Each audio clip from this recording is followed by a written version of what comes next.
দেখতেছো তোমরা এখানে ক্রেন দিয়ে কি জানি নামানো হইতেছে। এই কাজগুলা ভাই এত ঝুঁকিপূর্ণ যে বলার বাইরে।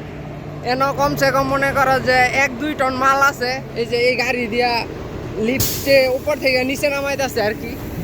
তো এইগুলোর মাঝে যারা বেল বাইন্দা দেয় মানে গাড়ির মাঝে তার দাঁড়ায় থাকতে হয়।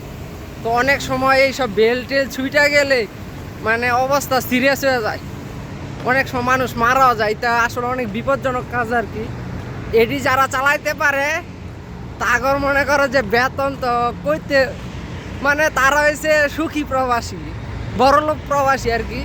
সর্বনিম্ন মনে করো যে 3000 রিয়ালতে তাগর শুরুই হয়। এটা হচ্ছে মোবাইল ক্রেন।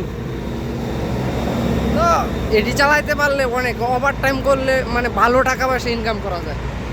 সৌদি আরব ভাই যারা ভালো কাজ জানে, বাঙালি ঘর কোনো দাম নাই ভাই সৌদি আরবে। কারণ বাঙালি ঘরে সৌদি আরবে পুলিশে আকামা থাকলেও ধৈরা বাইট পাড়ারে, আর মাছরি ঘরে আকামা না থাকলেও পুলিশে ধরেও না। মানে চেহারা দেখলে বুঝলাম মাছরি। বাঙালি, ইন্ডিয়ান, পাকিস্তানি ইত্যান্ডে মনে করেন রাস্তা ফাঁস হইতেছে, গাড়ির স্পিড বাড়া দিও মানে তলে ফেলা মাইরে লাগবে যেমন। আর একটা সৌদি মহিলা বা পুরুষ রাস্তা ফাঁস হইলে 120 গাড়িটাও স্লো করে, আস্তে আস্তে আস্তে আস্তে স্লো করে লাই। তো বাঙালি ঘর কোনো দাম নাই। বাঙালি ঘরে এক নামে চিনি আঙ্গরে, আমরা এই দেশে মিসকিন, এ গরিব মানুষ।